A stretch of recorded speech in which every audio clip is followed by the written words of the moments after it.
All right, let's get right into it. We're going to break down a topic that Y Combinator partners say seems so obvious, and yet almost every single first-time founder gets it wrong. We're talking about wasting money. This quote right here from a YC partner, it really gets to the heart of this universal founder regret. The advice is so simple, right? Just don't waste money. But for some reason, the same expensive mistakes get made over and over and over again. So, that's the big question, isn't it? Why does this keep happening? Well, today we're going to explore that. We're going to break down the most common money pits by looking at these really tempting lies that founders tell themselves to justify spending cash they probably shouldn't. And let's start with the absolute biggest money pit of them all, hiring. Specifically, we're talking about this belief, this myth that one perfect hire is going to swoop in and just magically fix all your startup's biggest problems. There's actually a fascinating name for this fallacy: Sebastianism. It's based on this old Portuguese myth about a long-lost king who's supposed to return one day and save the country. For startups, that mythical king is usually some star engineer from a FAANG company. And this slide just perfectly illustrates the huge mismatch.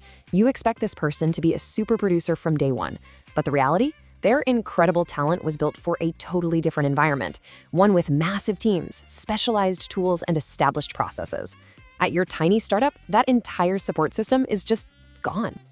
Okay, so if hiring a big, expensive, full-time person is a mistake, what's the next logical, but you guessed it, equally flawed solution that founders think of?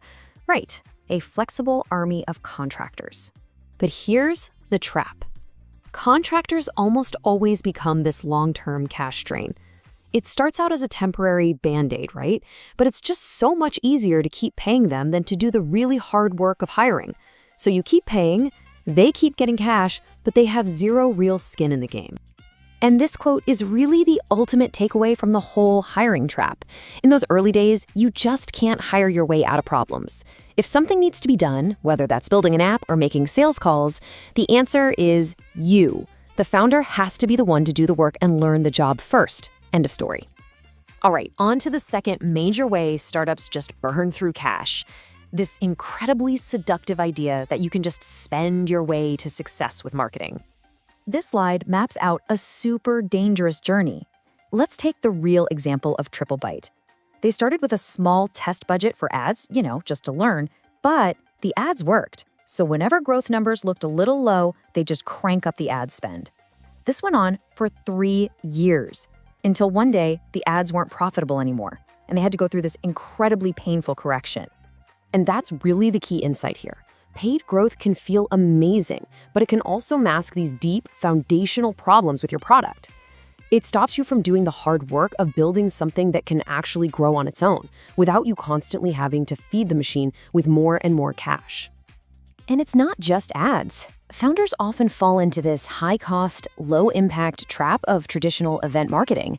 They feel this intense pressure that they have to be there, so they drop like 20 grand on a booth or a sponsorship that, let's be honest, gets them almost no attention.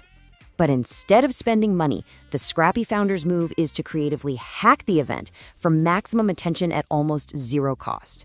I mean, look at this. WePay got insane buzz by dumping a giant block of ice with frozen money right in front of a PayPal conference. Others have snuck flyers under hotel doors or created these clever, low-cost ways to just talk to every single potential customer. So let's talk about our final category of waste, this impulse to pay huge fees for outside experts. So many founders believe they have to buy access to networks and expertise they don't have, and that leads them to hire really expensive PR agencies, lawyers, and advisors. This quote from a YC partner is just brutal, but it pretty much captures the universally disappointing and expensive experience founders have with PR firms. They promise you the world, take a huge monthly retainer, and then deliver next to nothing. I mean, one founder said he fired his agency, called the journalist himself, and got better results. Okay, lawyers. This is so important. You have to find a firm that specializes in startups. A money-draining firm will bill you by the hour to customize a standard employment agreement they've done 1,000 times. But a startup-savvy firm, they'll give you a fixed quote because they have a template ready to go. They'll even offer payment plans to help you manage your cash flow. Now, here is one of the most stressful situations a founder will ever face. A respected figure, someone you really admire, asks for a huge chunk of your company's equity for what basically amounts to one phone call a month. It's an incredibly tough spot to be in. What do? Well, here is the ultimate pro move. You flip the script. Instead of them asking you for equity, you ask them for capital. If they believe in you and your company enough to advise it, hey, they should believe in it enough to invest. This one move turns someone asking for a handout into a true stakeholder with skin in the game. So, after looking at all of these traps, hiring, marketing, experts, there's a single strategic principle that explains why all of them are such huge mistakes, especially in the early days. And here it is. This is the big aha moment. The dividing line is product market fit, that magical time when you've built something a specific group of people truly wants.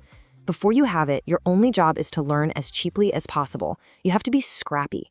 After you have it, when customers are basically ripping the product out of your hands, that's when your job is to scale. And spending money to grow what works becomes a brilliant investment.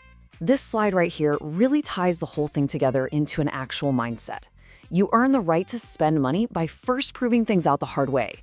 Your main job as a pre-product market fit founder isn't to manage or delegate, it's to do the work yourself. And this is why this all matters so much right now.